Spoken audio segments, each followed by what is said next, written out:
Now we're going to talk about testing with ExUnit. Testing is an essential part of software development, and Elixir provides a powerful testing framework called ExUnit. Let's start by exploring how to write a test case in ExUnit.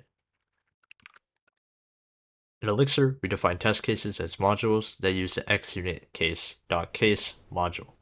In this example, we define a test case module called myMathTest. Inside this module, we use the test macro to define a test case named addition. Within the test case, we can use the assert macro to verify the expression 2 plus 2 equals 4. To run a test with ExUnit, you would open up a terminal and type in mix test. Mix will automatically detect and execute all the test cases defined in the project using ExUnit. Next, let's explore some additional assertions available in ExUnit. ExUnit provides a range of assertions to validate different types of expressions and conditions. In this example, we demonstrate assertions such as equality, greater than, pattern matching, or the equals with destructing, and list difference. Lastly, let's explore setup and teardown functions in ExUnit.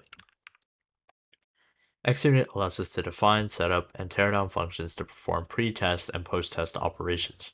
In this example, we define a test case module named database test. Inside the module, we use the setup macro to define the setup function responsible for setting up the database connection. Similarly, we use the teardown macro to define the teardown function responsible for cleaning up the database.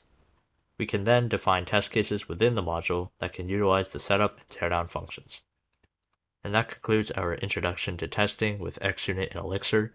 We've learned how to write test cases, run tests with ExUnit, and use different assertions, also leverage setup and teardown functions. Testing is crucial for ensuring the correctness and reliability of our Elixir code.